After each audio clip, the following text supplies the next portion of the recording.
حضور سے عرض کی گئی حضور آئیں کھانا تناول کر لیں۔ حضور نے دسترخوان پر تشریف فرما ہو کر کے حضور نے کپڑا اٹھایا تو حضور نے جب دیکھا کہ کھانا ہے تو حضور نے ایک روٹی لی اور چند بوٹیاں اٹھائیں اور ایک خادم کو بلا کر کے کہا جاؤ ہمارے گھر دے آؤ، میری بیٹی فاطمہ کتنے دنوں سے بھوکی۔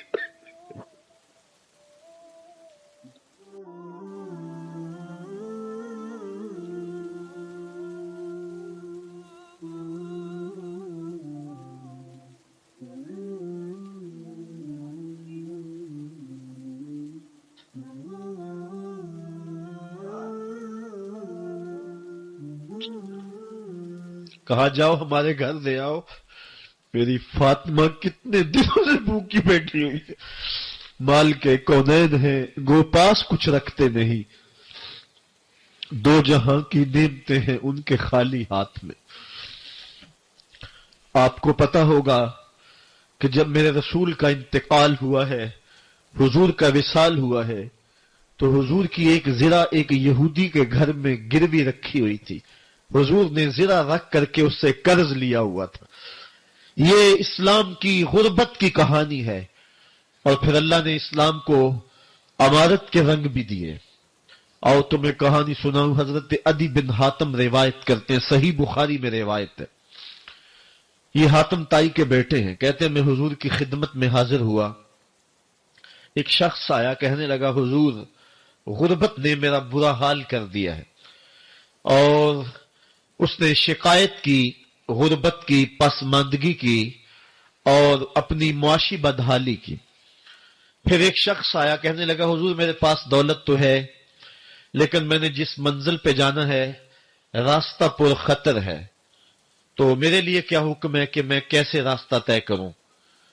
تو یہ دو لوگوں نے یہ باتیں کی تو حضرت عدی کہتے ہیں کہ حضور نے روئے سخن میری جانب موڑا اور میری جانب مخاطب ہو کے کہا عدی تو نے ہیرا دیکھا ہے؟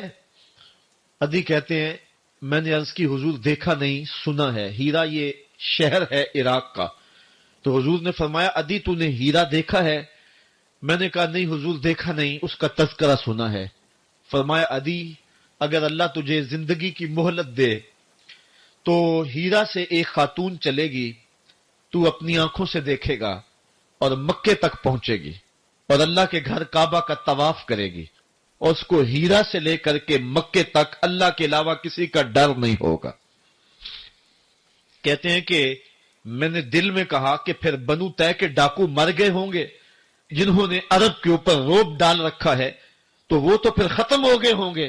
کہتے ہیں میں بھی سوچ ہی رہا تھا کہ حضور نے مزید میری حیرت میں اضافہ کرتے ہوئے کہا عدی اگر تجھے اللہ نے زندگی کی مہلت دی تو دیکھے گا کہ کسرا کے خزانے تیری جھولی میں ہوں گے۔ تو اس دور کی سپر طاقت تھی۔ میں نے کہا حضور کسرا بن ہرمز؟ حضور نے فرمایا ہاں کسرا بن ہرمز۔ کہتے ہیں کہ حضور نے پھر فرمایا عدی اگر تو زندگی پائی تو وہ دن بھی دیکھے گا کہ ایک شخص زکوٰۃ کی رقم لے کر کے، زکوٰۃ کی چاندی لے کر کے، زکوٰۃ کا سونا لے کر کے نکلے گا اور اس کو کوئی زکوٰۃ کا مستحق ہی نہیں ملے گا۔ حضرت عدی بن حاتم کہتے ہیں کہ پھر میں نے وہ منظر اپنی آنکھوں سے دیکھا کہ ہیرا سے خاتون چلی اور مکے تک پہنچی اور امن ایسا تھا کہ اس کو اللہ کے علاوہ کسی کا ڈر نہیں تھا۔ پھر وہ لمحے بھی میں نے دیکھے کہ کسرا بن ہرمز کے خزانے مسجد نبوی کے باہر پڑے ہوئے ہیں۔ تو کہتے ہیں تیسری چیز میں دیکھ نہ سکا اور میں نے لوگوں کو کہا کہ یہ میں تو نہیں دیکھ سکا، میری شاید زندگی وفا نہ کرے، اور اگر تمہاری زندگی وفا کرے تو تم دیکھنا میرے آقا نے جو فرمایا تھا دو باتیں تو پوری ہو گئی ہیں اور تیسری بات تم دیکھ لو گے۔ حضرت یحییٰ بن سعید فرماتے ہیں کہ حضرت عمر بن عبد العزیز کا زمانہ تھا اور انہوں نے مجھے افریقہ کی جانب زکوٰۃ وصول کرنے کے لیے بھیجا۔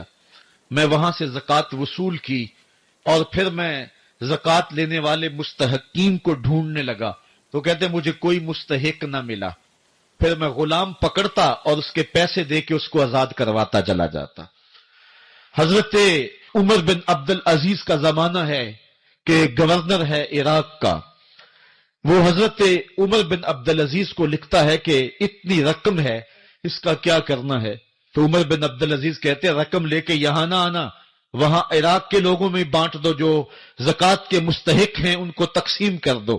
تو گورنر لکھتا ہے جو مستحق ہے ان کو دے دی، اب کوئی مستحق نہیں رہا تو میں کیا کروں؟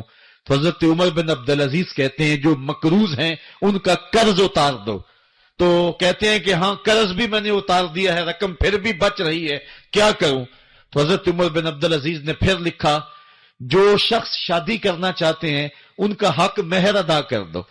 میں نے کہا کہ وہ بھی کر دیا ہے، رقم پھر بھی بچ گئی، اب کیا کروں؟ تو حضرت عمر بن عبد العزیز نے مجھے لکھا کہ جو غیر مسلم ہیں جنہوں نے ٹیکس دیا ہوا ہے، جتنا ٹیکس دیا ہے اس سے دگنے پیسے ان کو قرضے میں دے دو، اور ان کو کہو جاؤ اس کا کاروبار کرو، کھیتی باڑی کرو، اور ساتھ انہیں یہ بھی کہہ دینا قرض کی فکر نہ کرنا اور زیادہ اس میں پریشان نہ ہونا، جب دے سکو گے دے دینا۔ یہ دور بھی پھر اسلام نے دیکھا اور یہ گھڑیاں بھی دیکھی، جب چتھڑے پہنے ہوئے تھے، جب پیوند لگے لباس پہنے تھے، جب پیٹ میں ڈالنے کے لقمہ بھی نہیں تھا، اللہ کا دین اس وقت بھی غالب تھا، اور جب گلیوں کے اندر ریشم بکھرا ہوا ہوتا تھا کوئی اٹھانے والا نہیں تھا، دین اس وقت بھی غالب تھا۔ دین کا غالب ہونا یا نہ ہونا اس کا تعلق جو ہے وہ مال و دولت سے نہیں ہے۔ اقبال کہتا ہے کہ زوال بندہ مومن کا بے زری سے نہیں، مومن کا زوال بے زری سے نہیں ہے بلکہ اس کا سبب کوئی اور ہے۔ وہ سبب ڈھونڈنا ہے کہ ہم دنیا میں رسوا ہو کے کیوں رہ گئے، ہم زمانے کے سامنے تماشا کیوں بن کے رہ گئے۔